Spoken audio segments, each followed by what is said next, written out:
Salah. Kau yang membuktikan dirimu sendiri. Ngapain Itu salah? kesaksian Yohanes. Sekarang kesaksian siapa yang lebih tinggi? Yesus, Anda, atau siapa? Kesaksian Yohanes dalam urusannya perkara kebenaran, dia tahu, dia mengerti, dia lihat. Tinggi mana, penting mana kesaksian Yohanes atau kesaksian Yesus? Tinggi Penting mana menurut Yesus?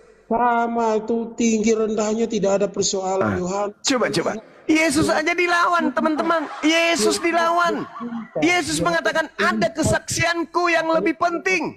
Yang lebih penting dari kesaksian Yohanes. Kata pendeta ini sama pentingnya katanya. La haula wala quwata illa billah. Ini yang mau didengarkan mulutnya untuk selamat. Kuulang lagi pertanyaannya. Kesaksian mana yang lebih penting? Kesaksian Yohanes atau kesaksian Yesus? Menurut Yesus. Lembutkan hatimu. Tanya otak odung kau sudah dijawab dari tadi. Kesaksian mana yang lebih penting menurut Yesus? Yohanes atau Yesus? Sudah dijawab dari tadi. Anda menjawabnya sama, betul? Ngapain? Ya sama lah, jelas. Orang Yohanes kan muridnya yang melihat Yesus. Udah selesai kita. Berarti kesaksian Anda itu bohong, kan udah kubilang. Tadi Pak Pendeta, tadi saya mengatakan di awal sebelum kita diskusi, apa kata saya? Kesaksian seorang Kristen, kalau mereka mengikuti doktrin, tidak akan pernah benar. Pasti bohong. Jelas-jelas tertulis Yohanes 5:36. Ada kesaksianku yang lebih penting dari kesaksian Yohanes. Saudara sebagai seorang pendeta mengatakan apa? Kesaksian Yesus dan kesaksian Yohanes itu sama pentingnya. Padahal Yesus mengatakan lebih penting kesaksianku. Anda mengatakan sama. Yesus mengatakan enggak, aku lebih penting. Anda mengatakan sama. Enggak, aku lebih penting. Anda mengatakan sama. Hanya jemaat bahlul, dongok yang mau mendengarkan pendeta kayak Anda ini. Ya kau mulut Lah, saya jujur mengatakan, karena Anda nyata mutlak berbohong di sini. Maka saya katakan sekali lagi, hanya jemaat bodoh, bahlul, dongok yang mau percaya kepada bohongan Anda itu. Catat itu. Catat itu, Bang. Itu sudah jujur kali. Saya sudah jujur kali. Mau kayak mana? Meskipun pahit, kalau kebenaran harus ucapkan. Kebenaran bogo, bodoh dongo, dengar kau. Saya ulang lagi. Kesaksian mana yang lebih penting menurut Yesus? Yohanes apa Yesus? Otak dongo kayak kau ngapain dijawab? Nah, itu kan cuma maki-maki kan? Anda menyembunyikan kelemahan. Anda menyembunyikan kelemahan. Menyembunyikan kelemahan, otak dongo, tolol, bodoh kayak kau. Anda menyembunyikan kelemahan Anda, kekurangan Anda dengan maki-maki begitu. Kelemahan begonya kau ngapain ketika yang tahu? Saya tidak akan terluka dengan ucapan Anda. Nggak akan terluka. Siapa juga mau terluka dengan kau, congornya kau yang. Tapi Anda marah emosi, artinya Anda terluka. Jangan nyerang pribadi, Pak Pendeta. Dia dari tadi juga nyerang pribadi, Arif. Dari tadi kau udah dengar dia nyerang pribadi kita. Saya dengar pakai data kalau kurang dengar. Jangan diminta turun, teman-teman. Kita lihat level pendeta ini. Jangan diminta turun. Nanti dia senang kalau dia suruh turun. Biar dia aja di sini dia. Sampai dia nyerah. Jadi kalau Pak Bang Juma, siap. Saya meragukan kependetaan Bapak ini loh. Saya juga Jangan gitu, waduh. Lupis dengan itu. Jujur ya, jujur. Saya Beliau meragukan. sering naik ke kamar saya dari dulu, Bang Lupis. Bahkan open camp sering beliau. Oh enggak. Berkali-kali Saya lihat tipikalnya emosinya nggak bisa Ngapain kontrol. emosinya, dia juga dari tadi banyak congor-congor juga, kalian nggak ada ini. Aduh. Masalah generasi. Itu yang dibelanya Terus, dia, orang saya sendiri. Dia tidak bisa membantah apa yang dituduh sama Juma. Tidak dengar seperti itu. Itu yang bikin saya curiga, dia bukan pendeta. Harusnya Curiga-curiganya kau yang pusing apa sama kau. Dari tadi juga ngelantur sama sini bilang mau diskusi, mana ada mau didengar. Orang kayak gini bukan baru-baru ini kita sudah. bukan. Bapak itu harusnya turun sendiri dari Komalini. Apa Bapak nggak malu gitu? Ngapain ini si Arif ini loh bolak-balik ngundang-undang orang, ngapain sih ini? Apa temen sini itu? Iya, bro. Memang saja Mbak Pendeta Ari kan akhirnya naik juga kan. Iya kan. Kalian ini mikir kayak kita nih mengemis-ngemis mau berhadapan sama si Suma nih. Kayak jago-jago amat. Apa sih yang baik? Aduh. Jangan merendahkan, jangan merendah. lawan Bukan merendahkan lawan diskusi, nggak boleh itu. Bukan, dia juga dari tadi, dari kapan dulu kalah suka merendahkan orang. Ya kita Anda rendahkan berarti kalah itu Pendeta Ari. itu. Coba data by data gitu. Ya data. Jadi Bantah. tadi saya tanya kalian bicara data nih, data kalian apa data saya? Ini kan data saya. Tapi jangan nyerang pribadi. Dia juga nyerang Aduh. pribadi saya dari tadi. Kok dia juga nyerang pribadi saya dari tadi? Kok Anda yang kan mendahului Pak saya Pendeta. mendahului dari mana? Saya mendahului, sorry ya kau kan pasti membela dia karena kau untuk room kau ini. Bukan membela, ini Bang Lupis saja tahu ini. Aku juga tahu kau membela dia supaya room kau tambah tinggi. Apa kau Arif? Apa juga? Enggak, bukan. Penonton sudah 7.300 loh. Oh, kita Ini sudah banyak jemaat teman jemaat Anda banyak di bawah. Tidak ada arti apa-apa Arif, 300 tidak ada arti apa-apa. Kalian nih room kayak gini. 7.000 bukan 300, 7.300, 7.000. Nah, iya 7.000 kan urusan kau, bukan urusan saya. Dapat apa? 7.000 di sini saya, seperti itu. Loh ya malu-maluin lah Pak Pendeta. Malu ngapain malu-maluin? Bukan perkara malu-maluinnya sih, semua ini kan tukang menjelaskan orang. Kalian bela-bela dia dari mana seperti itu? Waduh. Silakan lanjut diskusinya. Lanjut diskusinya. Dari tadi juga dia menjelekan kita juga kaunda ini lalu-lalu. Kau kayak anak kecil aja Arif seperti itu. Bapak ini lagi haid ya? Dia itu dia ngomongannya itu kan menjelekan orang tuh. Itu apa tuh? Aku ngajak Anda bercanda pun masih emosi. Kapan bercandanya kita ini? Lagi dapat. Emosi aja terus. Lagi dapat emosian apa? Yang ngapain emosian sama kau? Cuma nggak ada arti. Oh jadi gini, Anda nak katakan emosi? Ngapain emosian sama kau? Rugi kita. Yang begini Anda katakan tidak emosi. Emosinya kayak mana ini orang? Rugi bandar kita emosi sama kau. Hadapi kau tuh emosi kita rugi sendiri. Rugi bandar kau semua. Jadi di awal-awal emosi. Ngapain emosi? Tadi emosi? Nggak ada emosi saya. Awal itu dari tadi sudah saya teriak-teriak dia panjang. Oh, teman-teman dia nggak emosi tapi sudah kayak gitu. Aku aja takut. Ya gini Bang Juma, Pak Ari ini tidak mempersilahkan kepada yang lain gitu. Asik dia aja ngoceh aja tanpa data. Mestinya iya. Ada 3 Kristen di sini kok. Ada di sini ngomonglah kalian ngomong saya kalau dia Kristen ngomong di sini lah saya diam aja ngapain saya mau ngomong bro. Saya kan nggak ada. Ya silakan ngomong.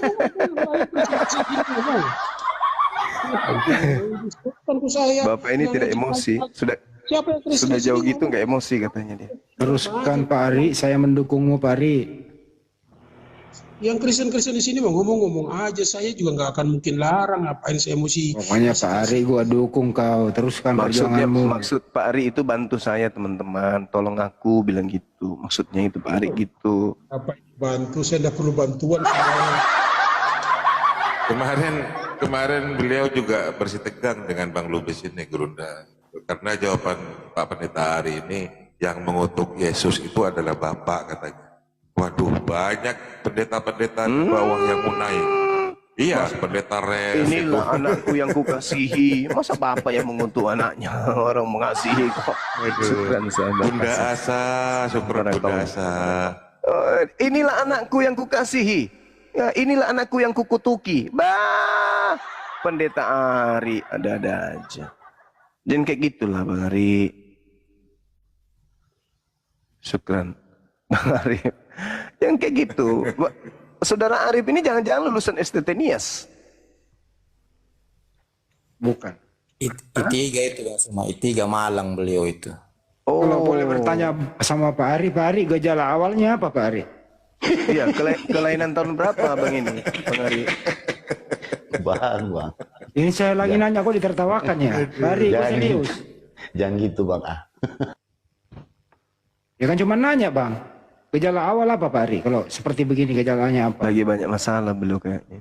Dari tadi pas angkat bicara langsung emosi dia. Itu mute.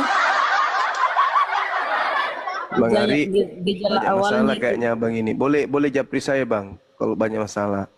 Di tempat saya banyak pegadaian. Mengatasi masalah tanpa masalah. Mengatasi masalah tanpa solusi kali. Oh gitu. Saya orang psikologi juga. Saya mempelajari Pak Ari ini sepertinya ini ya. Ini rata-rata loh ya saya tangani.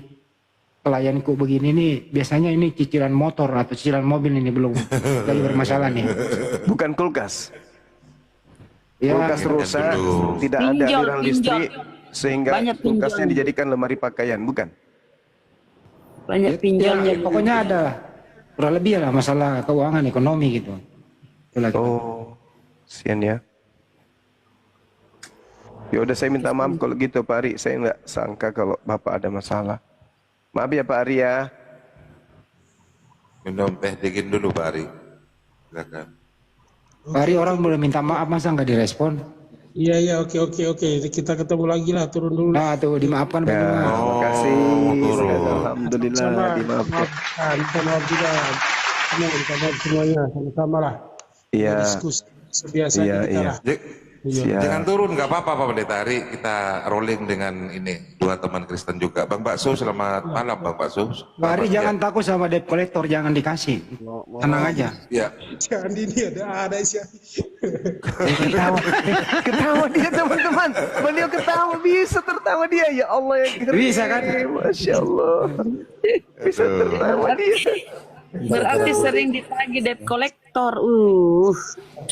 kasih kopi dulu teman-teman ya yang di bawah Pendeta Ari ini, biar adem. Mau tahu nggak kenapa dia ketawa?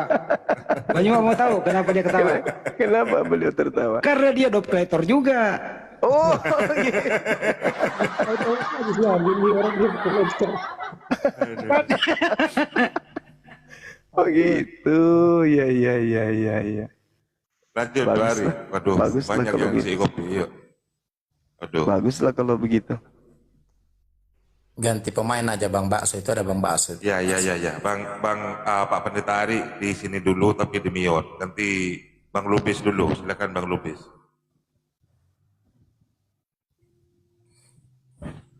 Jadi kalau saudara Lubis ini mengakui kalau Yesus itu disalib karena ini, karena iblis gitu, keinginan iblis.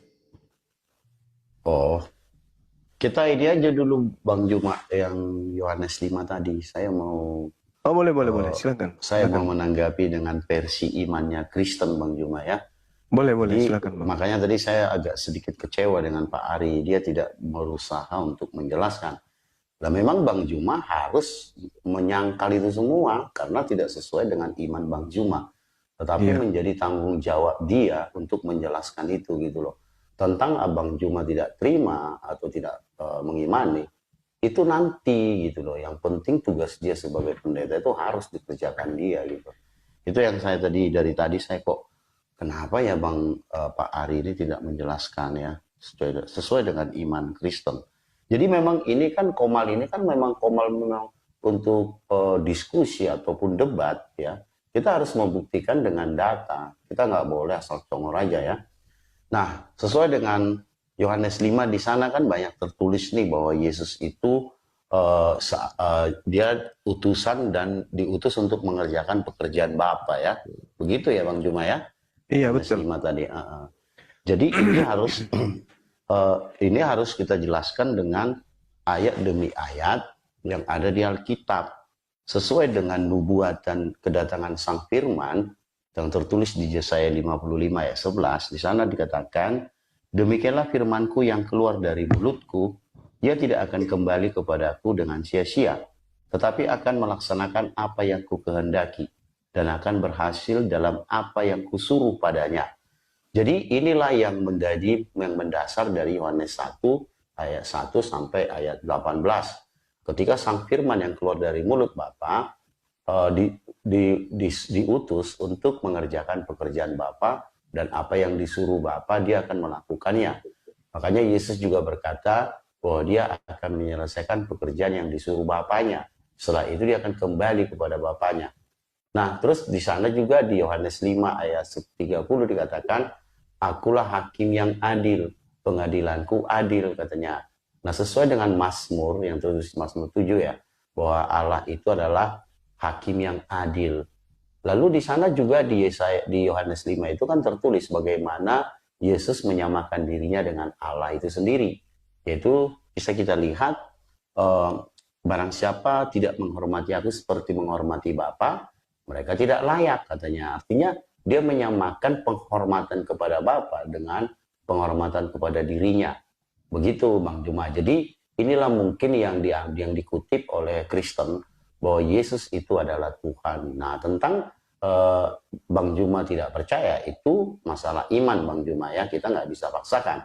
Tetapi sebagai orang Kristen kita harus wajib menjelaskan itu kepada orang ketika orang meminta pertanggungjawaban atau kebenaran kita diuji.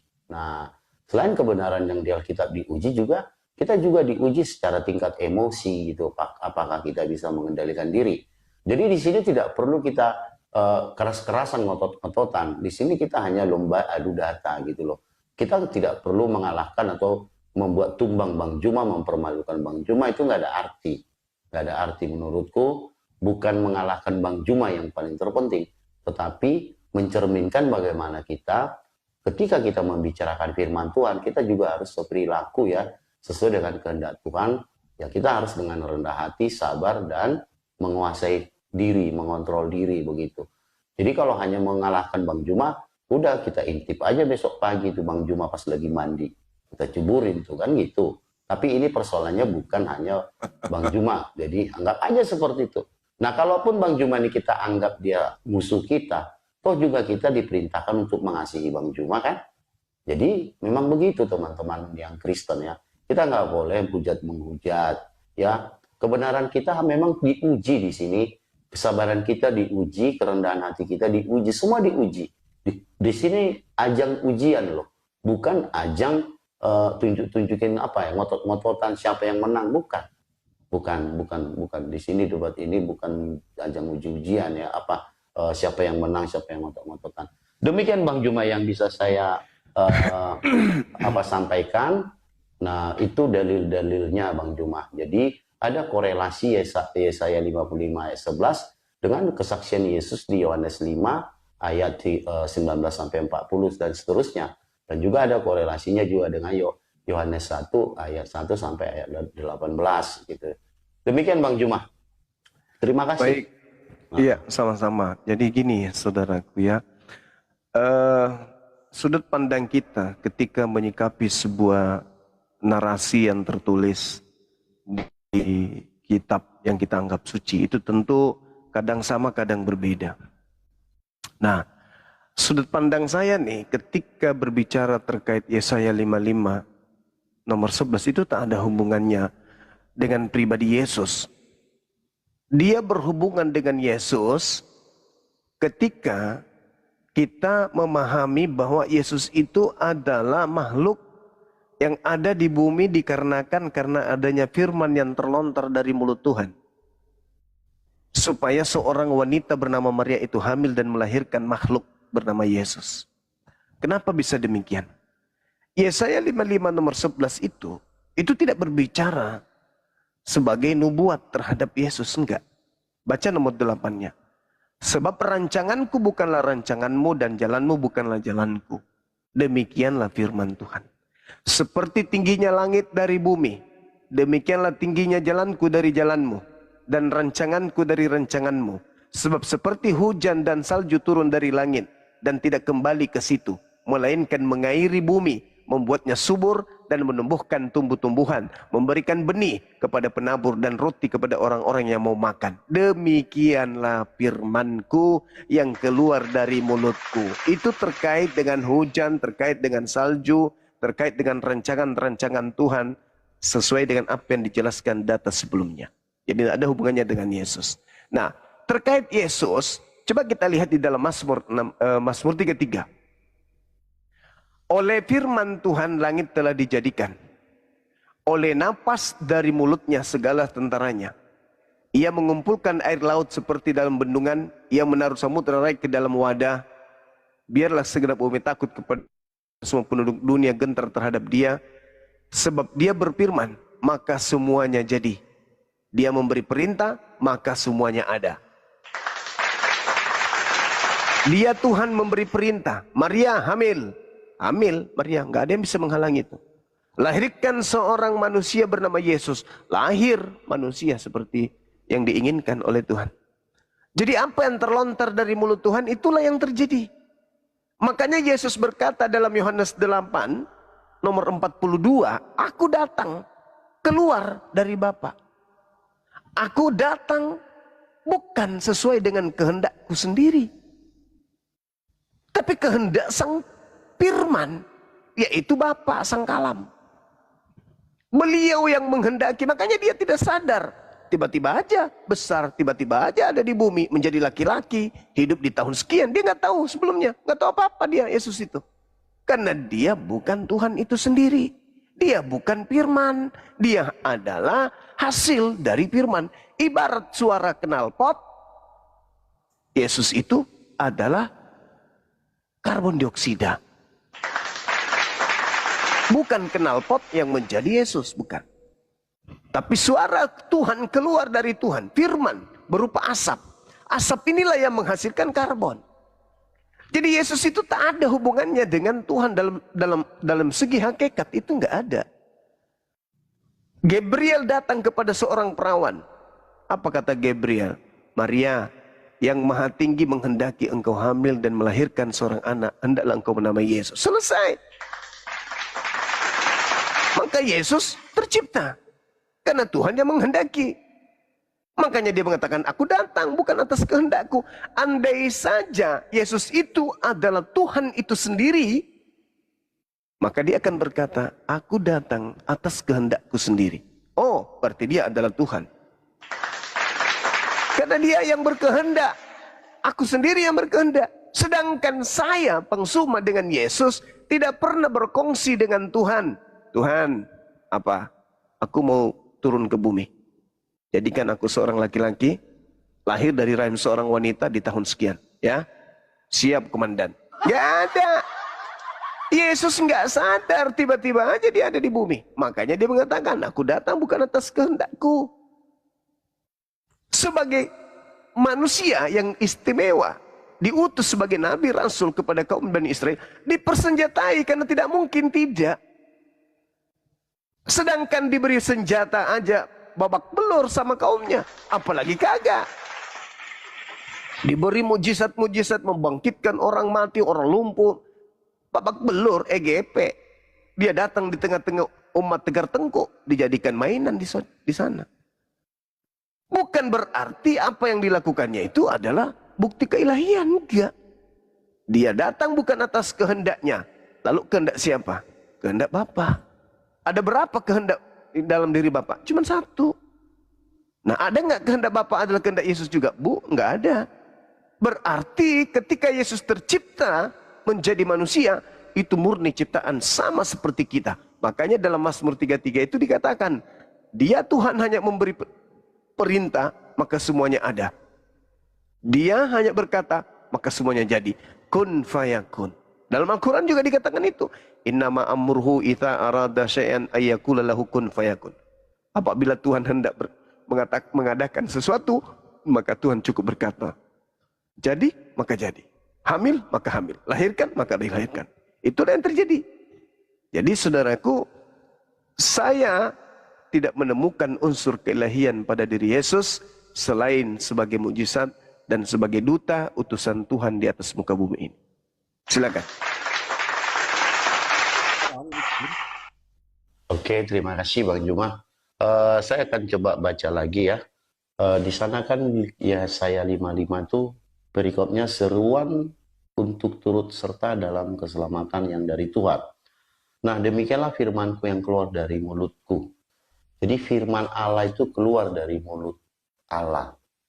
Dia menjadikan firman itu atau logos itu menjadi hologos. Jadi dia hologos ya. Artinya dia ilmu atau kecerdasan Allah yang menjadikan segala sesuatu menjadi ada. Yohanes 1 ayat 3. Nah, lalu di Yohanes 8 ayat 42 Yesus mengatakan, aku datang dan keluar dari Bapa. Artinya firman yang keluar dari Bapa yang di Yesaya 55 untuk seruan untuk keselamatan ini adalah logosnya, kecerdasan Allah itu sendiri. Makanya dia katakan, ia tidak akan kembali kepadaku dengan sia-sia. Ia tidak akan kembali. Artinya, dia menjadi pribadi. Tetapi akan melaksanakan apa yang kukehendaki. Nah, hal ini sering sekali dikatakan Yesus bahwa dia akan melakukan apa sesuai dengan kehendak Bapa dan akan berbuat dalam apa yang disuruh. Jadi Sang Firman ini yang telah menjadi manusia ini akan selalu melakukan kehendak Bapa sesuai dengan apa yang disuruh Bapa.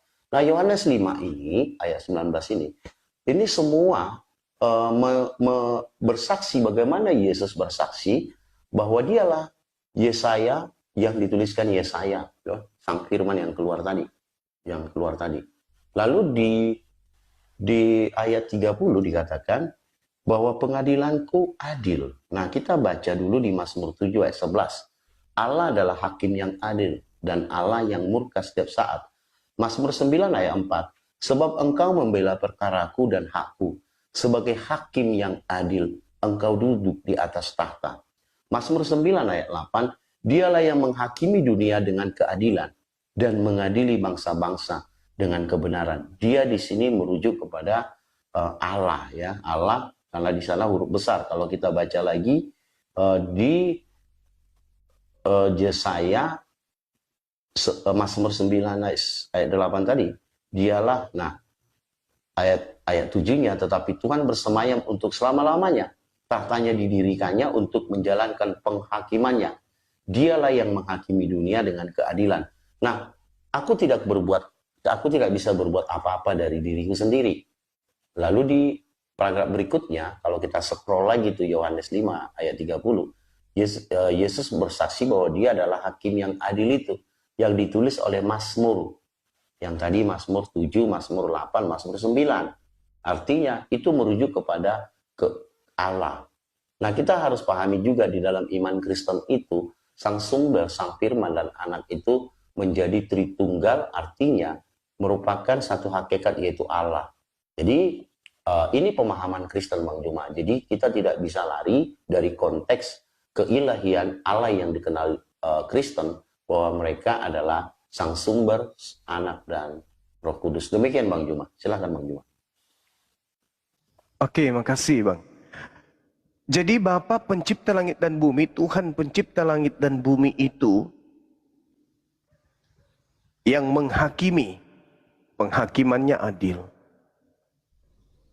Sebagai pencipta, mengutus utusan-utusannya. Tidaklah mungkin Tuhan yang menghakimi ini mengutus kemudian utusannya tidak menghakimi secara adil. Ketika Tuhan dikatakan maha menghidupkan, maha mematikan, maka Tuhan kemudian mengutus utusannya untuk mengajarkan bagaimana manusia bisa hidup, bagaimana manusia itu tidak mati.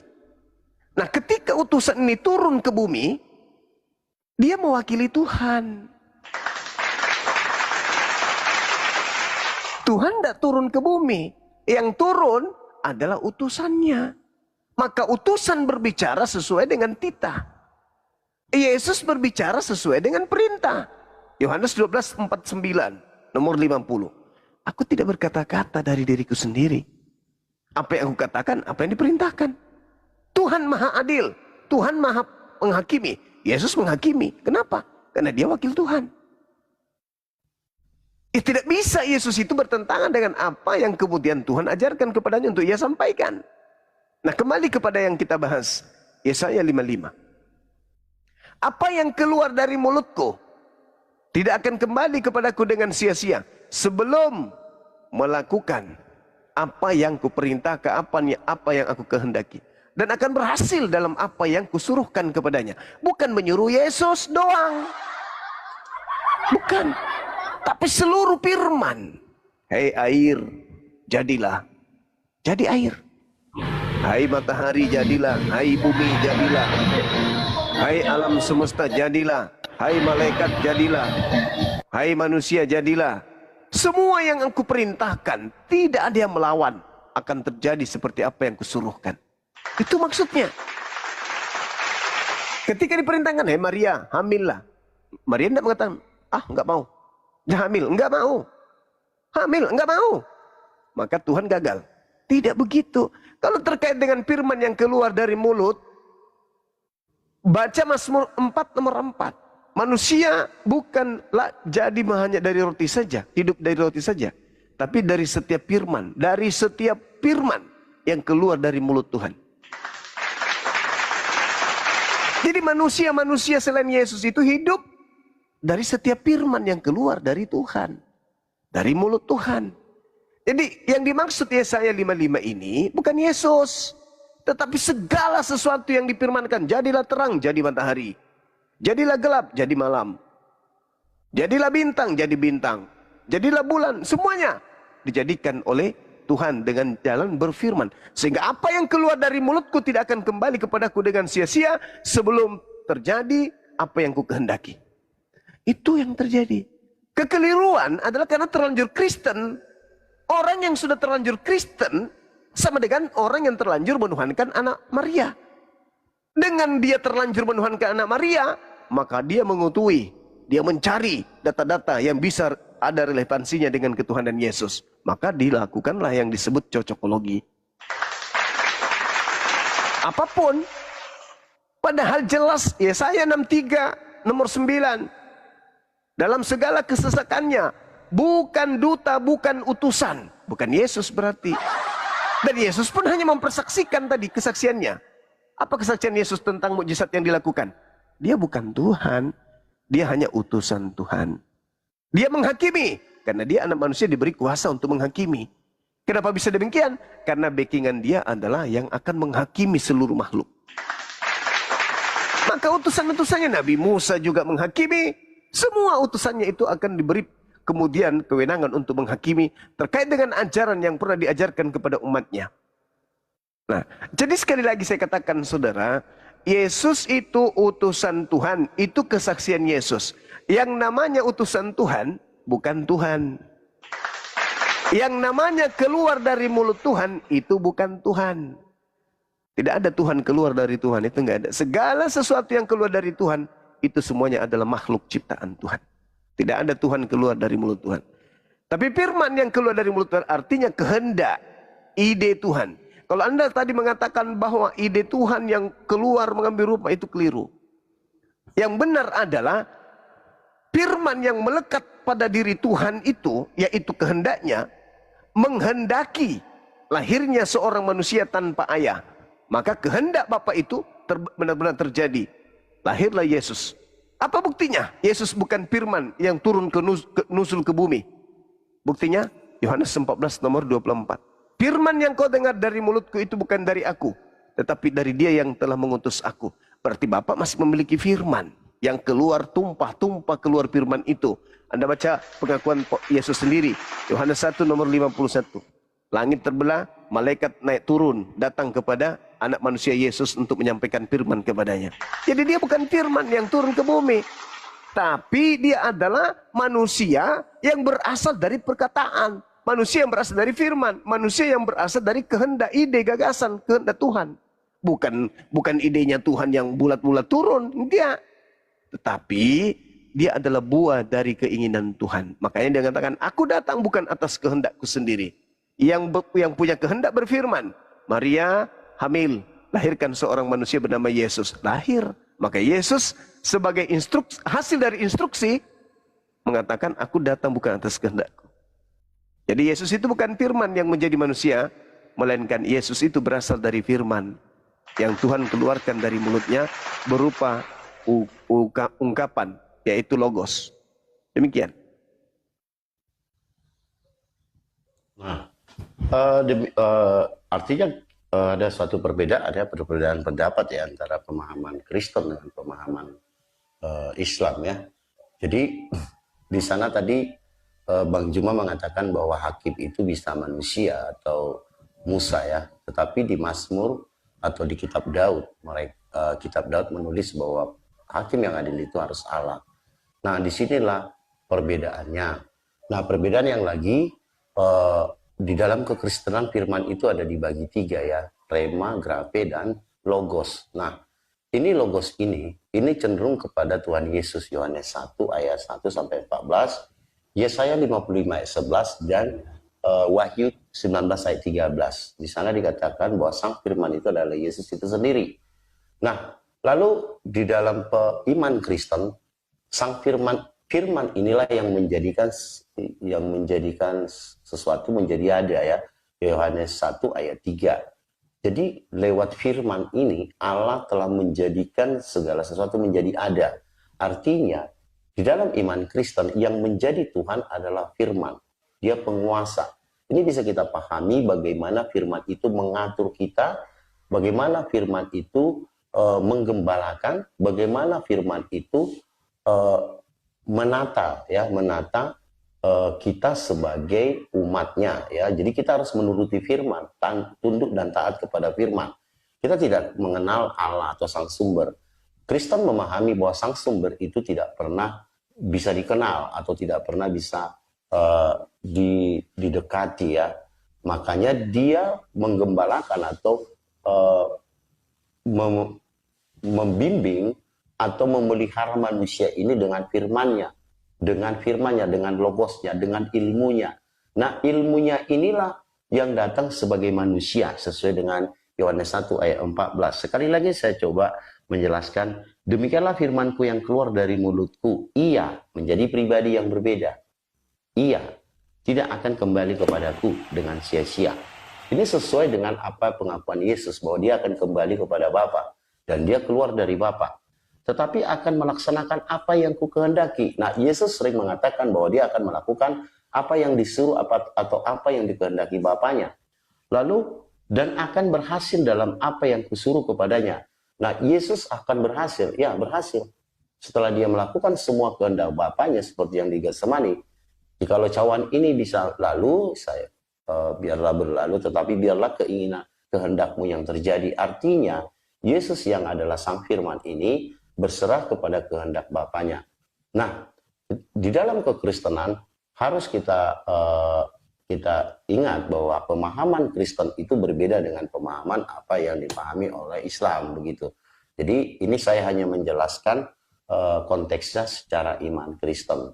Jadi artinya saya tidak berkeinginan Bang Juma seturut dengan apa yang saya sampaikan.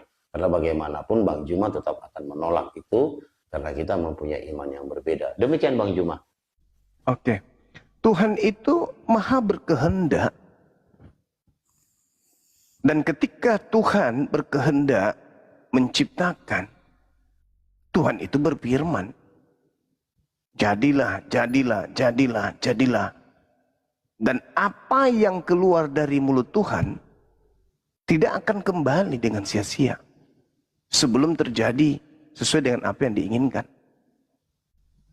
Nah, tadi saudara saya mengatakan Tuhan itu adalah hakim dan kemudian Yesus adalah hakim. Sehingga Yesus adalah Tuhan. Padahal Anda lihat di dalam Yohanes 5 nomor 27.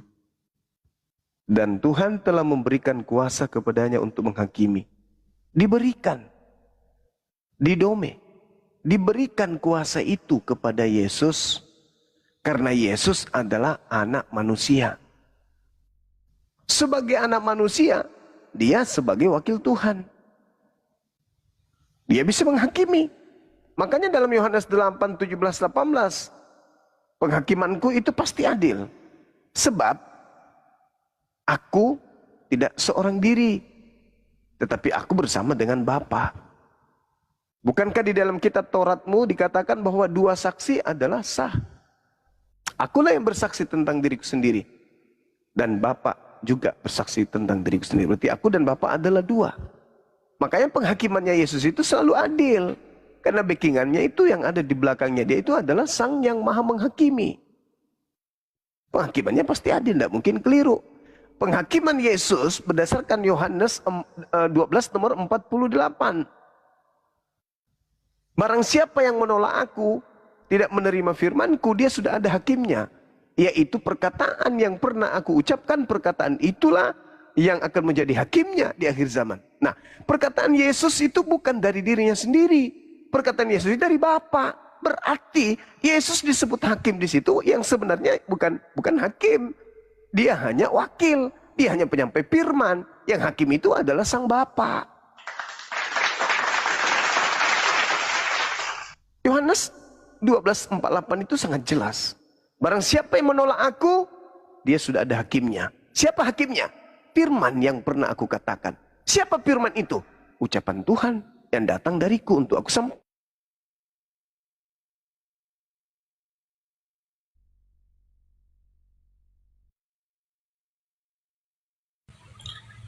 Suaranya hilang, Gurunda.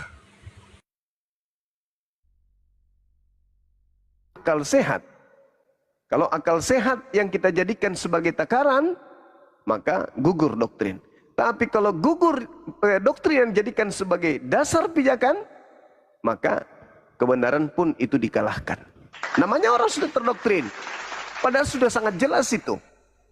Barang siapa yang menolak aku, dia sudah ada hakimnya. Yaitu perkataan yang pernah aku ucapkan kepada mereka. Perkataan itulah yang akan menjadi hakimnya kelak di akhir zaman. Nah, apa firman perkataan yang Yesus sampaikan ini? Rupa-rupanya firman yang kau dengar dari aku itu bukan dari aku, tetapi dari Bapa. Berarti hakimnya Bapa, bukan Yesus. Itu, saudara. Yesus hanya wakil. Makanya dikatakan ada kesaksianku yang lebih.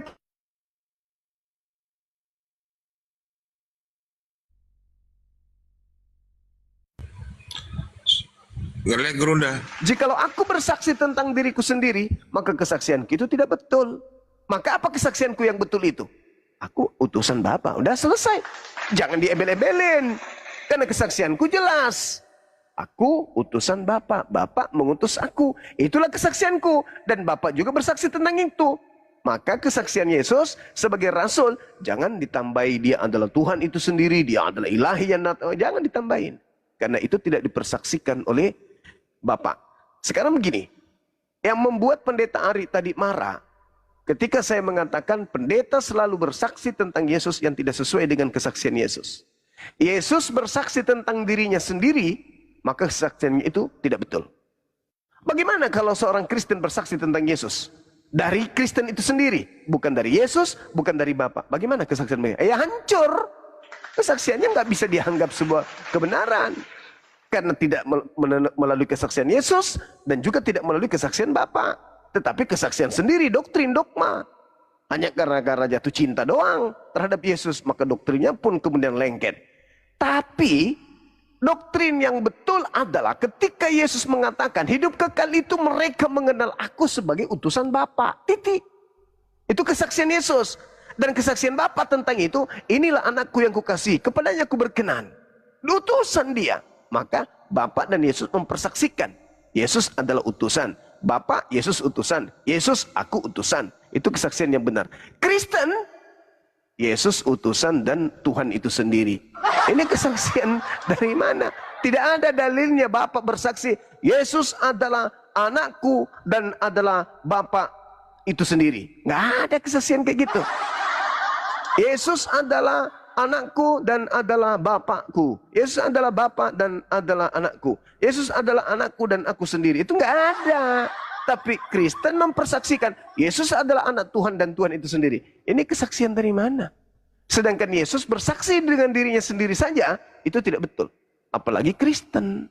Jadi sebenarnya sederhana untuk menjadi lurus itu. Tapi kalau doktrin, ya saya nyerah, saya angkat tangan. Pendeta aja marah, apalagi jemaat biasa. Silakan. Ya, sekali lagi saya sampaikan juga ya tentang iman kekristenan itu kalau kita merujuk ke Yohanes 1, di sana ada firman dan Allah. Pada mulanya adalah firman, dan firman itu bersama-sama dengan Allah, dan firman itu adalah Allah. Kenapa disebut firman ini adalah Allah? Karena firman ini adalah kecerdasan dari Allah itu sendiri. Tentu kecerdasan Allah bukan ciptaan, tetapi bagian dari Allah itu sendiri. Nah, inilah yang menjadikan segala sesuatu menjadi ada. Dan ini juga yang dikeluarkan di Yesaya 55 ayat 11, sehingga dia menjadi manusia di Yohanes 1 ayat 18. Maka dari itu Yesus selalu mengatakan, aku di dalam Bapa dan Bapa di dalam aku. Artinya, ini menyatakan kesatuan, keesaan mereka, kesatuan mereka. Jadi Yesus tidak pernah mengatakan Allah itu tunggal, tetapi Allah itu esa. Yang tunggal itu anak Allah, ya, anak Allah yang tunggal. Alkitab menulis anak Allah itu tunggal. Artinya tidak ada lagi Mesias selain Allah. Anak tunggal Allah ini di mana disebut dia Mesias, dia menjadi manusia dan disebut dengan orang yang diurapi. Jadi sekali lagi saya katakan iman Kristen itu sebenarnya sangat jelas. Yang menjadi firman atau yang menciptakan langit dan bumi adalah firman.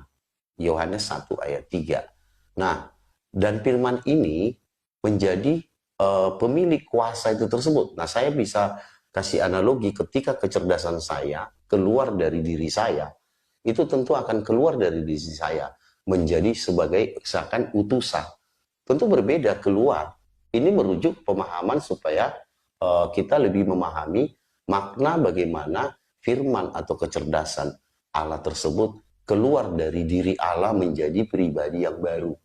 Makanya dikatakan seperti Bapa yang mempunyai hidup dalam diriku sendiri, begitu demikian juga dengan anak, ya, Yohanes 5 ayat 26 atau 25 itu ya. Nah, lalu di Yesaya 55 ayat 1 tadi, dia lihatlah firmanku yang keluar dari mulutku. Ia di sini merujuk kepada pribadi yang baru. Setelah Allah, setelah firman ini menjadi manusia, tentu dia menjadi pribadi yang baru. Artinya, dia keluar dari Allah, sang sumber, ya, menjadi pribadi yang baru. Makanya di Yohanes 5 ayat 25 dikatakan seperti Bapa yang mempunyai hidup dalam dirinya sendiri. Dan Yohanes 8 ayat 17 mengatakan bahwa kesaksian lebih dari dua orang adalah sah menurut hukum Taurat. Ini merujuk bagaimana Allah dan firman itu menjadi dua pribadi. Tetapi tidak bisa dipisahkan karena mereka satu. Yesus selalu mengatakan, aku dan Bapa adalah satu. Artinya, aku di dalam Bapa dan Bapa di dalam aku. Aku di dalam Bapa, itu di dalam kekekalan.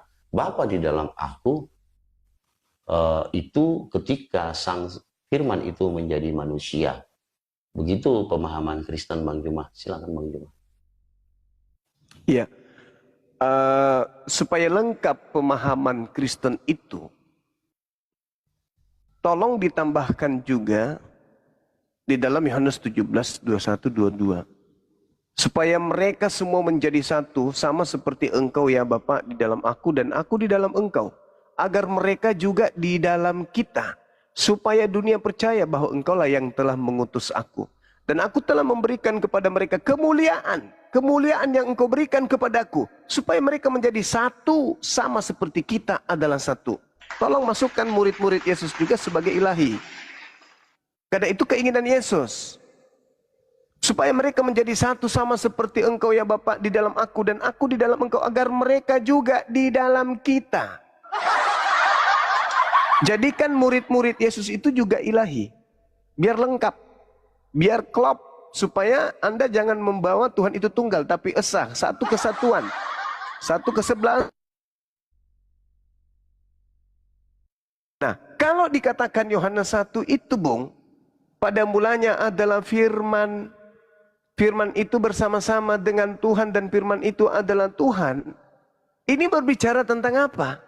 Berbicara tentang makhluk yang pada mulanya firman, pada mulanya kehendak. Yang bersama-sama dengan Bapa.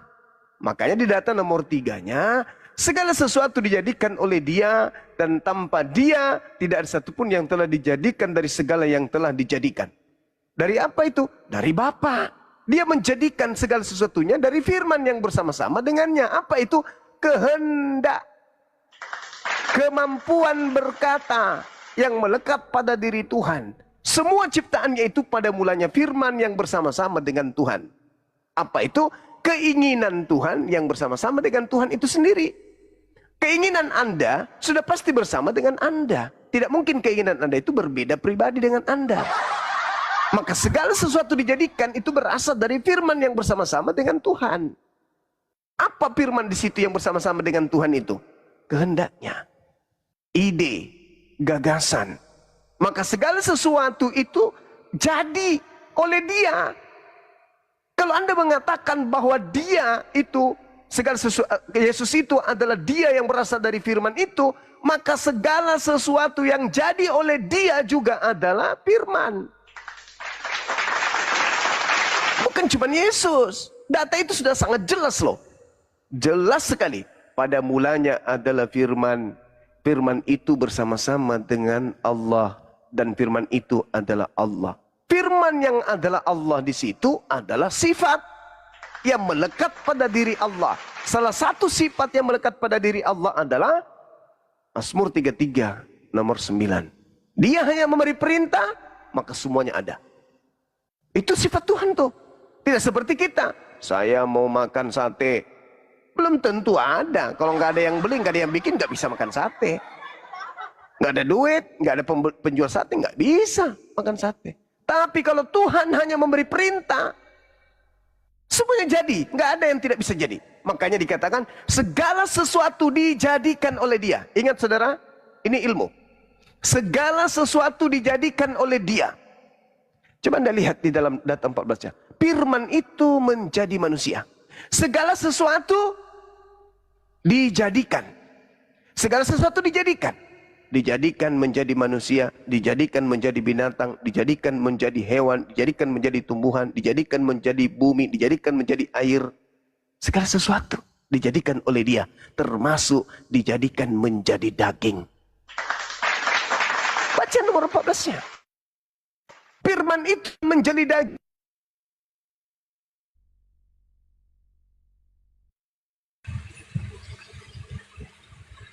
Elek Guruna.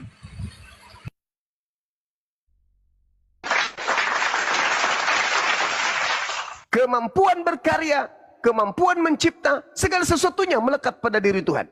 Jadi ketika Tuhan mengatakan jadi, maka jadi. Baca nomor 3-nya, kuncinya itu di situ. Firman yang pada mulanya bersama dengan Tuhan telah menjadikan segala sesuatu. Segala sesuatu dijadikan oleh firman. Firman itu menjadikan segala sesuatu, termasuk daging Yesus.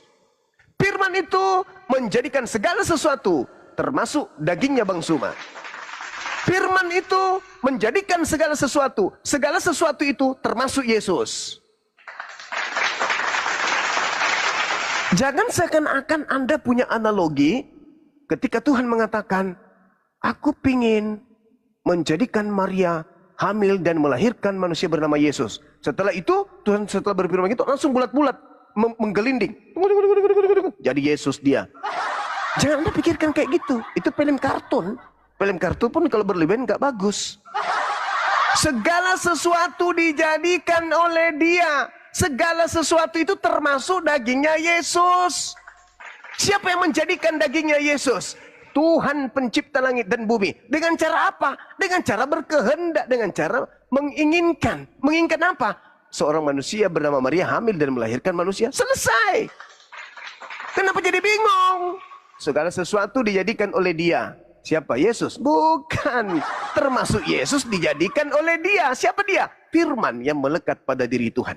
Nah, sekali lagi saya katakan tadi di awal, segala sesuatu yang keluar dari Tuhan itu bukan Tuhan. Segala sesuatu yang keluar dari Anda itu bukan Anda. Yang keluar dari mulut Anda itu bukan Anda. Yang keluar dari telinga Anda itu bukan Anda. Yang keluar dari hidung Anda bukan Anda. Yang keluar dari anus Anda itu bukan Anda. Tapi keluar dari Anda. Makanya Yesus mengatakan, aku datang bukan atas kehendakku, tapi atas kehendak. Ingus juga keluar bukan atas kehendakku, tapi atas kehendak si pemilik ingus. Juga keluar bukan atas kehendak tapi yang sekehendak dengan pemilik Begitulah Yesus. Tetapi Anda adalah Kristen, maka Anda tetap akan melantik Yesus sebagai Tuhan itu sendiri. Karena Anda Kristen. Anda bukan pengikut Yesus. Kesaksian Anda sebagai Kristen tidak sama dengan kesaksian Yesus. Sederhana Bang. Sederhana. Apa kesaksian Yesus tentang dirinya? Apakah dia Tuhan atau dia utusan Tuhan? Ayo. Apakah dia Tuhan atau kesaksian Tuhan? Atau dia adalah Tuhan itu sendiri? Utusan Tuhan atau Tuhan itu sendiri? Menurut kesaksian Yesus. Jangan menurut kesaksian Kristen. Saya hargai saudara yang tadi mengatakan itu menurut iman Kristen. Yes, memang betul. Saya akui itu. tapi tidak menurut imannya Yesus. Demikian saudara, silakan. Jangan marah. Oke, Jangan marah. begini Bang Juma ya. Silakan. Kalau ingus saya keluar dari saya, itu tentu bukan saya. Kenapa? Ini merujuk tentang yang keluar ini bukan ingusnya Tuhan, tetapi kecerdasannya. Kecerdasan itu bisa disebut jiwanya ya. Itu kecerdasan itu bisa kita samakan dengan jiwa. Karena jiwa atau kecerdasan inilah yang menjadikan segala sesuatu menjadi ada. Nah, firman ini yang telah menjadikan segala sesuatu menjadi ada, telah menjadi manusia. Itu di Yohanes 1 ayat 14. Nah, Yohanes 1 sampai ayat 3 di sana dikatakan seakan ada dua pribadi, Allah dan firman. Bukan firman Allah, tetapi Allah dan firman. Ada Allah dan ada firman. Nah, tentang masalah Yesus di mana Yesus mengaku Tuhan, atau yang seperti yang Anda tanyakan tadi ke saya, apakah Yesus itu pernah mengaku Tuhan? Nah, Yesus pernah mengaku Tuhan di Yohanes 19 ayat 36. Kerajaanku bukan dari dunia. Nah, bicara kerajaan Allah, tentu kita harus tahu siapa rajanya. Nah, siapa rajanya, hukumnya apa, syarat masuk kerajaan Allah itu apa. Nah, sebagai raja, Yesus menetapkan hukum kasih yang menggenapi hukum Taurat. Juga Yesus menetapkan syarat masuk ke dalam kerajaan Allah, Yohanes 3 ayat 5. Untuk masuk kerajaan Allah harus dilahirkan kembali. Dan Yesus berhak sebagai raja. Dia memindahkan kerajaan Allah dari Bani Israel yang dulunya dipindahkan kepada bangsa lain. Nah, ini merujuk kepada otoritas Yesus yang adalah raja. Nah, di Wahyu juga dikatakan dia adalah raja segala raja. Wahyu 19. Ya, Wahyu 19 dikatakan dia adalah raja segala raja. Nah, dari data-data inilah yang membuat Kristen bahwa Yesus itu adalah Tuhan yang berkuasa. Kenapa Tuhan yang berkuasa? Sebab di dalam firman, di dalam logos, di dalam Yesuslah semua ciptaan itu ada. Nah, jadi Allah kami tidak akan pernah menciptakan segala yang ada tanpa firman, tanpa kecerdasan. Jadi Allah itu menciptakan segala yang ada dengan kecerdasannya, yaitu Yesus Kristus. Berbeda tentu dengan pengutusan. Pengutusan Nabi. Nabi itu dipilih dari manusia. Tetapi Yesus datang dari sorga. Dia dikandung Maria dari Roh Kudus. Roh Kudus di dalam iman Kristen, dia adalah eksekutor. Firman adalah idenya, kecerdasannya. Tetapi yang mengeksekusi adalah Roh Kudus. Nah, ketika Sang Firman itu keluar dari mulut Allah, yaitu Yesaya 55 ayat 11, dia tentu harus melaksanakannya, menjalankan atau melakukan itu, atau mengeksekusi itu Roh Kudus. Nah, ini iman percaya Kristen. Jadi memang ketritunggalan Allah yang kami kenal itu bukan hitungan jumlahnya, tetapi kebagaimanaan Allah. Makanya kita harus tanya nih, bagaimanakah Allah menciptakan langit dan bumi? Jawabannya, ya dengan berfirman. Dengan firman. Karena Allah itu tidak akan pernah menciptakan apapun tanpa firman.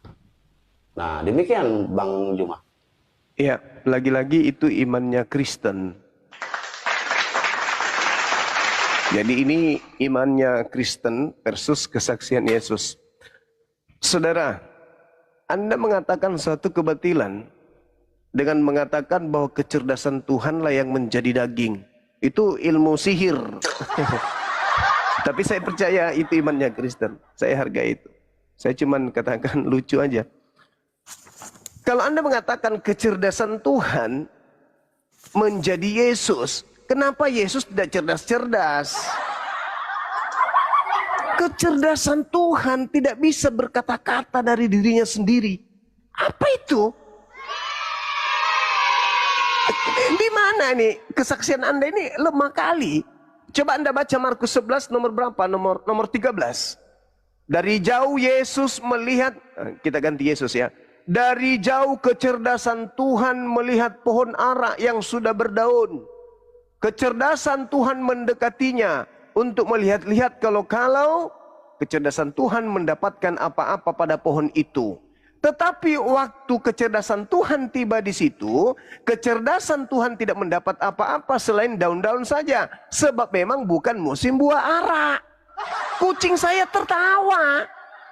Kecerdasan Tuhan tidak tahu kapan musim ara. La haula wala quwata illa.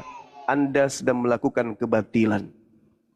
Yesus itu bukan kecerdasan Tuhan yang menjadi manusia, tapi hasil dari kecerdasan Tuhan. Maka Tuhan dengan kecerdasannya mampu menciptakan manusia lahir tanpa ayah. Itu maksudnya. Bukan kecerdasan Tuhan menggelinding turun ke bumi. Makanya coba Anda analisa lagi deh. Tapi ya sekali lagi kalau kesaksian Kristen mah susah memang. Data nomor 3 itu segala sesuatu dijadikan oleh Dia. Di situ sudah ada Yesus nggak? Belum. Ketika firman bersama-sama dengan Tuhan, Yesus ada nggak di situ? Nggak ada. Yesus ini adalah hal baru. Berasal dari firman. Bukan cuma Yesus berasal dari firman. Segala sesuatunya berasal dari firman. Menjadi daging. Apa yang menjadi daging? Hah? Tuhan jadi daging. Tidak mungkin Tuhan menjadi daging. Lalu apa yang menjadi daging? Ya firman. Apa itu? Kehendak. Kehendak Tuhan supaya Maria melahirkan manusia bernama Yesus. Kenapa ya disebut sebagai Roh Kudus? Ya karena memang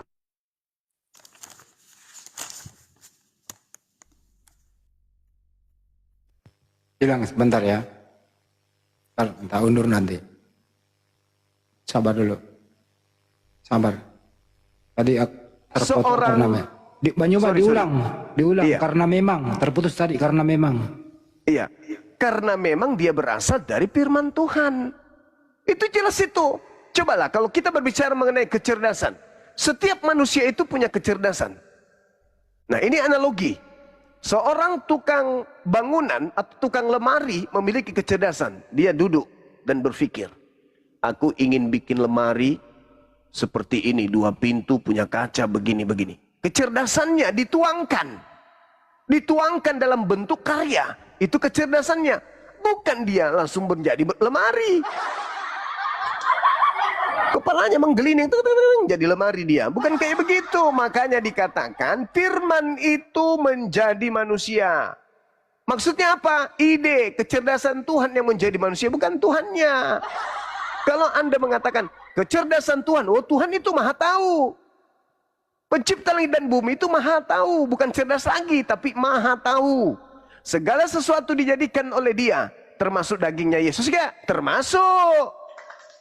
Karena daging Yesus itu sesuatu, segala sesuatu dijadikan oleh firman yang melekat pada diri Tuhan, yang bersama-sama, yang intim dengan Tuhan, yaitu sifatnya itu sendiri. Sifat kemaha berkata-kataan yang dimiliki oleh Tuhan. Makanya dikatakan, sesuatu yang keluar, firman yang keluar dari mulutku tidak akan kembali kecuali sesuai dengan apa yang kuperintahkan, maka itu terjadi. Nah, aku memerintahkan Maria hamil. Hamil dong. Lahir dong seorang manusia. Bukan aku yang menjadi manusia, tapi perkataan kehendakku, kecerdasanku, berpikir, mengetahui segala sesuatunya, sehingga aku mampu menciptakan manusia tanpa ayah. Firman itu telah menjadi manusia. Ingat di dalam Yesaya 43 nomor 10. Apa yang diterangkan di situ? Engkaulah saksi-saksiku. Tidak ada Tuhan yang dibentuk sebelum aku, dan tidak ada Tuhan yang dibentuk setelahku. Masa ada Tuhan dibentuk menjadi daging? Kan dia sudah mengatakan tak ada Tuhan yang dibentuk. Nah, masa ada Tuhan dibentuk menjadi manusia? Kan membantah sendiri dalilnya. Tetapi lagi-lagi kalau dihantam penjelasan dihantam dengan doktrin, saya katakan rambutan, buah rambutan Anda lihat. lantas Anda mengatakan itu adalah laba-laba 1000 kaki, maka itu pun yang terjadi dalam iman Kristen. Karena iman Kristen itu doktrin, dogma, bukan akal. Kalau akal gugur Kristenan itu. Gak boleh. Kalau Anda masih ingin kuat di Kristen, kuda-kuda Anda ingin kuat, jangan sekali-kali Anda gunakan akal dalam mengkaji Bible Anda. Tapi gunakan doktrin. Pasti Anda akan mati dalam keadaan Kristen. Silakan.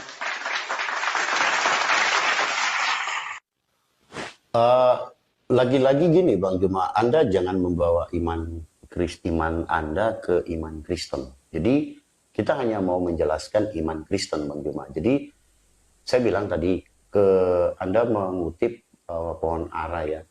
Jadi di sini yang mau ditunjukkan Tuhan di sana adalah bagaimana kita harus berbuah. Karena di dalam kekristenan itu adalah buah-buah roh. Kita tidak boleh mengenal musim. Jadi jika kamu berbuah hanya mengenal musim, ketika musimnya kamu punya banyak uang, atau musimnya kamu lagi sedih, atau bagaimana ya musim-musim tertentu dalam keseharian manusia itu, maka kamu akan dikutuk seperti pohon ara ini. Itu yang mau disampaikan Tuhan. Dan dia juga menyampaikan bagaimana iman yang sebesar biji sasawi artinya akan mampu melakukan apapun. Nah, jadi di sana Yesus bukan tidak tahu bahwa pohon ara itu tidak musimnya pada saat itu. Tetapi dia ingin menunjukkan sebagai orang Kristen harus berbuah-buah roh. Jadi tidak mengenal musim. Nah, jadi saya katakan kecerdasan itu bukan seperti kecerdasan tukang ini, di analogi tadi seperti tukang kayu itu, bukan. Jadi makanya tidak ada yang mustahil bagi Allah. Nah, Yesus itu mengapa berbeda dengan manusia, nabi-nabi lain ya. Nabi-nabi lain kan dari sperma ya. Jadi memang kalau kita melihat manusia hanya Adam yang diciptakan lewat dari tanah ya. Dan keturunannya tentu akan diciptakan dari hasil reproduksi. Atau yang disebut dengan perkawinan ataupun sperma dan sel telur. Tetapi berbeda dengan Yesus. Mengapa Yesus demikian? Dari Roh Kudus dikatakan dikandung dari Roh Kudus. Tentu ini merujuk kepada keilahian dia sebagai Sang Firman yang datang menjadi manusia. Jadi datang menjadi manusia itu bukan dibentuk, Bang Juma. Jadi di sana tidak ada bahasa dibentuk. Yesus dibentuk atau Yesus diciptakan, tidak ada. Alkitab tidak pernah berbicara bagaimana Yesus lahir bukan dari hasil ciptaan ataupun pembentukan, bukan. Tetapi Yesus itu memang berbeda dengan manusia-manusia yang menjadi ciptaan Tuhan ya. Berbeda jauh. Jadi jangan Anda katakan bahwa Yesus itu menjadi manusia hasil bentukan atau hasil ciptaan. Nah, jadi kalau mau memahami keilahian Tuhan, keilahian Yesus itu, ya memang yang lebih implisit lagi itu di Yohanes 1 tadi. Yohanes 1 ayat 1 ya, sampai ayat 18 itu. Di sana sangat implisit sebenarnya. Jadi Sang Firman yang menjadikan segala sesuatu menjadi ada, Yohanes 1 ayat 3, telah menjadi manusia. Yohanes 1 ayat 14. Bukan firman yang menjadikan manusia. Jadi berbeda. Sang Firman menjadi manusia berbeda artinya ketika firman menjadikan manusia. Dan memang firman tidak artinya firman itu tidak pure menjadikan manusia. Dia harus dibentuk dulu dari debu. Baru dia berfirman. Jadi ada dua penciptaannya ya. Berfirman dan dibentuk dulu dari tanah. Jadi makanya dikatakan manusia itu dari tanah bukan dari firman. Nah, Yesus berbeda jauh gitu loh, sangat berbeda. Jadi Yesus bukan dari firman. Di sana ayat Alkitab tidak pernah mengatakan berfirmanlah Allah maka jadilah Yesus, bukan. Tidak pernah seperti itu. Ya, tidak ada ayatnya yang merujuk kepada bahwa Yesus adalah ciptaan. Artinya Yesus dari hasil firman yang menjadikan Yesus menjadi manusia atau membentuk manusia, bukan. Jadi sekali lagi saya katakan itu iman Kristen sesuai dengan apa yang tertulis di Alkitab, bukan doktrin. Nah, Kristen juga orang-orang cerdas kan. Dia tahu Alkitab ya, tahu Alkitab, tahu membaca, tahu mengumpulkan data, ya, tahu menafsirkan. Karena ke dalam iman Kristen itu kami percaya bahwa segala ilmu tafsir atau segala ilmu pemahamannya tentang Alkitab itu harus dari Roh Kudus. Ketika kami memahaminya dengan akal sendiri, maka akan sesatlah kekristenan. Makanya banyak orang sesat Kristen ya, kita akui. Kekristenan itu banyak sesat. Ya, Oneness, JO, Unitarian, Saksi Yehova, mereka semua Kristen awalnya, tetapi mereka sudah lari dari ketritunggalan Allah. Nah, makanya Alkitab menjelaskan dengan tegas sisi kemanusiaan Yesus dan sisi ketuhanan Yesus. Artinya, jika satu saja hilang kedua natur ini, maka mereka bukan Kristen sejati. Jadi harus lengkap dia. Dia harus mengimani Yesus adalah Sang Firman atau Allah yang menjadi manusia, dan dia harus mengimani Yesus itu juga manusia. Makanya di ayat-ayat Alkitab itu sangat jelas bagaimana Alkitab menjelaskan Yesus adalah manusia. Saya juga mengaku Yesus itu adalah manusia, gitu loh. Dan saya mengakui Yesus itu juga adalah nabi. Kenapa? Yesaya 43 ayat 11 sampai 13 mengatakan, "Akulah Tuhan dan Juru Selamat. Aku yang mengabarkan, aku yang menyelamatkan, aku yang memberitahukan. Tidak ada Allah yang lain di antaramu." Artinya, ketika Yesus menjadi Juru Selamat, dia disebut juga dengan anak domba Allah. Dia adalah Tuhan. Ketika dia mengabarkan, dia bertindak sebagai hamba ataupun nabi. Nah, Filipi 2 ayat 7 mengatakan dia mengambil rupa sebagai hamba atau manusia. Dia mengosongkan dirinya sebagai Allah. Lalu ketika dia memberitahukan, dia juga roh. Dia memberitahukan ya, yaitu roh kebenaran yang apabila dia datang, dia akan mengatakan sesuatu gitu loh. Jadi dalam Yohanes 14 ayat 23 mengatakan, "Jikalau engkau mengasihi aku, engkau akan menuruti firmanku.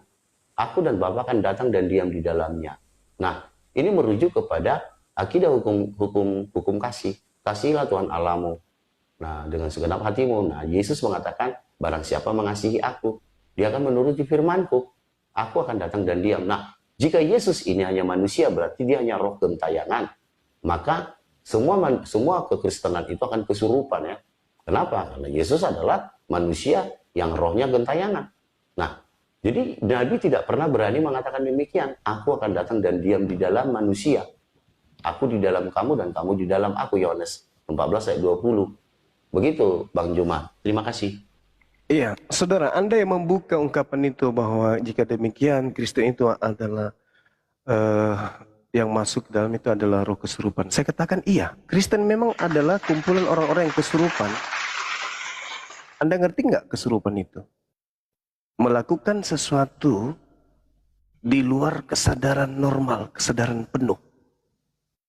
Contoh, Anda ke gereja hari Minggu, ada perintah dari Yesus? Tak ada. Ada perintah dari Bapak? Tak ada. Kenapa Anda kompak? Nah, kesurupannya roh kebenaran. Yang disebut roh kebenaran, sabar dulu, tahan dulu. Yang disebut roh kebenaran itu membimbing manusia kepada kebenaran. Yang disebut Roh Kudus itu roh suci, mengajarkan manusia kepada kesucian. Bagaimana Anda bisa mengatakan Anda suci, Anda penuh dengan roh kebenaran, sementara yang Anda ajarkan ini tak ada dalilnya. Dalil yang Anda bawa itu adalah cocokologi. Ketika Anda mengatakan pohon ara itu adalah begini dan begono, jelas Anda sendiri yang mengatakan kecerdasan Tuhan yang menjadi manusia Yesus. Anda ngerti kata cerdas? Pintar, pandai.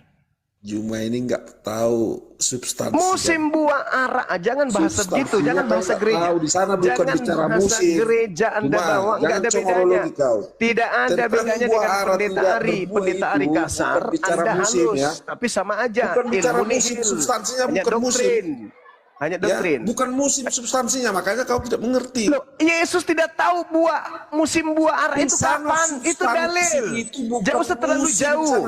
Nggak usah terlalu jauh. Makanya baca Matius ayat 24 nomor 36. Ayat Yesus tidak tahu kapan hari kiamat. Ini moderatornya mana ini? Kau mengganggu Baca dalam diskusi. Udah. 14-nya. Turun. Jangan ajarin saya. Jangan ajarin saya. Saya bukan jemaat gereja yang bisa Anda bodohi. Pendetamu pun kukunya kalau pengetahuan Bible. Jangan ajarin saya. Ya. Matius 24 nomor 3. Diam dulu saudara. Diam. Saudara, diam. Tahan. Anda lagi kesurupan menyembah anak orang. Matius 24 nomor 36 tentang hari kiamat. Tidak ada seorang malaikat yang tahu. Tidak ada siapapun yang tahu. Anak Yesus tidak tahu pun. Hanya Jangan Bapa yang lari tahu. kau. Kecerdasan Yesus mana? Jangan lari kau cuma sebelah. Kecerdasan Yesus mana? Kecerdasan Yesus mana?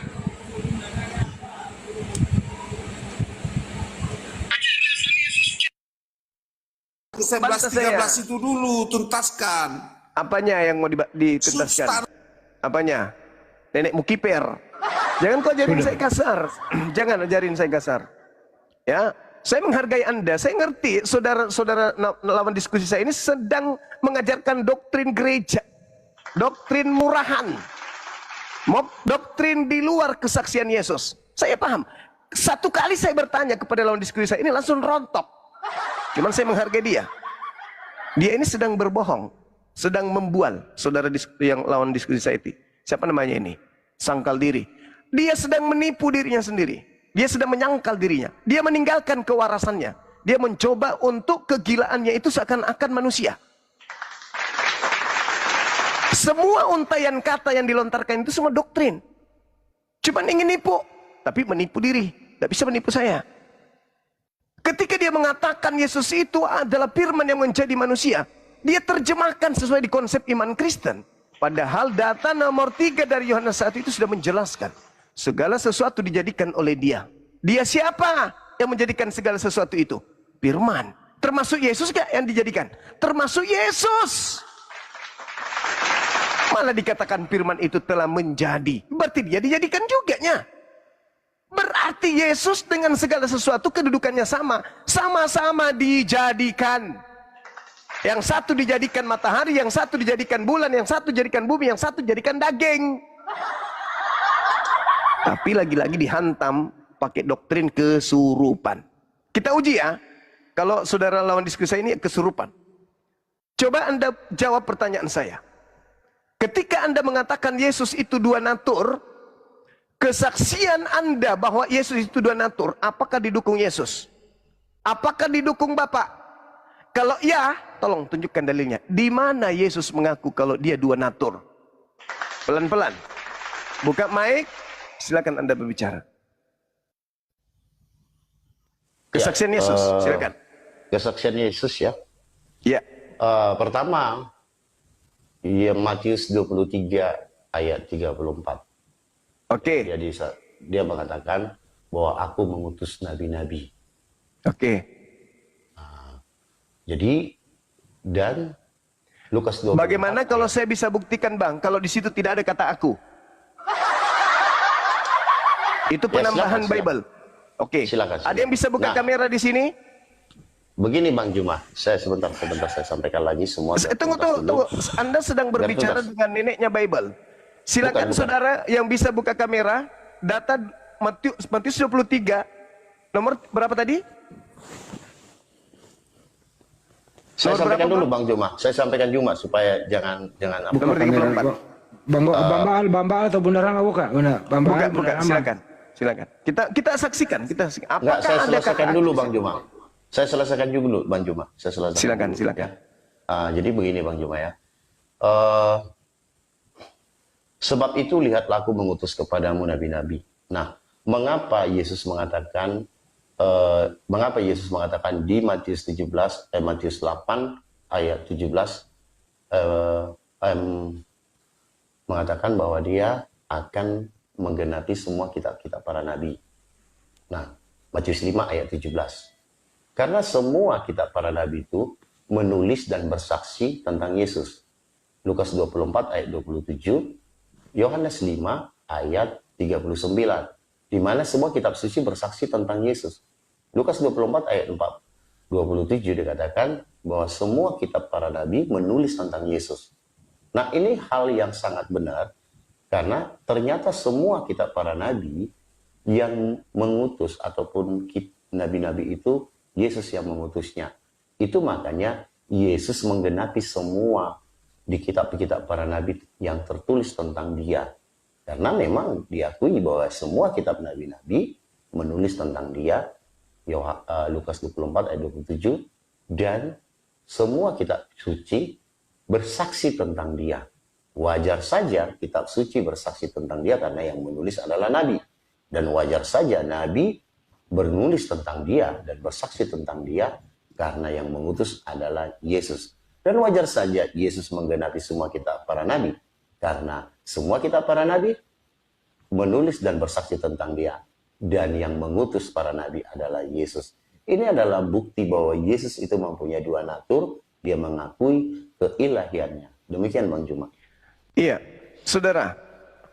Ketika Anda membaca dalil, aku mengutus, aku mengampuni, aku menghidupkan, aku menghakimi. Itu perkataan dari diri Yesus sendiri atau perkataan dari Bapa yang dia sampaikan? Menurut Yesus, menurut kesaksian Yesus. Ini di sini bahwa aku mengutus kepadamu nabi-nabi orang-orang. Ini merujuk kepada nama Yesus. Karena Yesus mengatakan juga semua kitab suci bersaksi dan menulis tentang Yesus. Makanya Yesus datang menggenapi. Jadi ini ada 3 poin yang memang menguatkan Yesus. Dia menggenapi, kitab suci menulis, bersaksi, dan dia mengutus nabi. Demikian Bang Juma. Pertanyaan saya, apakah firman yang keluar dari mulut Yesus itu dari dirinya sendiri? Atau itu firman Tuhan yang sedang ia sampaikan? Sesuai dengan pengakuan Yesus. Makanya saya bilang tadi Bang Juma, Yesus menggenapi hukum Taurat dan kitab para nabi. Ini berkaitan dengan karena semua kitab para nabi. Ya semua. Makanya saya jelaskan, semua Yesus itu yang mengatakan itu. Hah? Itu. Semua. Yesus sendiri, bukan dari diriku sendiri. Anda mengatakan itu dari Yesus sendiri. Konteksnya ayat yang mana dulu Bang Juma? Tunggu dulu. Kalau di segala firman yang engkau berikan, segala firman yang engkau berikan kepadaku. Logikanya gini Bang Juma ya, logika kita berpikir, mengapa Yesus datang yang menggenapi kitab para nabi? Kenapa tidak Allah Bapa? Lah, gitu loh. Memang Tuhan pernah menubuatkan dirinya menjadi manusia gitu? Loh iyalah. Di mana Sang itu? firman yang telah. Coba. Di mana Tuhan menubuatkan dirinya menjadi manusia? Di mana? Yesaya 9 ayat 6. Jadi kita baca. Ya, silakan baca, silakan. Makanya dia datang menggenapi. Iya, kita baca. Bukan Bapa yang datang menggenapi kan? Sebab seorang anak laki-laki untuk kita seorang putri. Apa ini? Ini cerita tentang Hizkia. Oh, ini bukan. Hizkia nggak pernah menjadi disebut Allah dan Raja Damai. Kata siapa? Allah yang kekal merujuk kepada Yesus.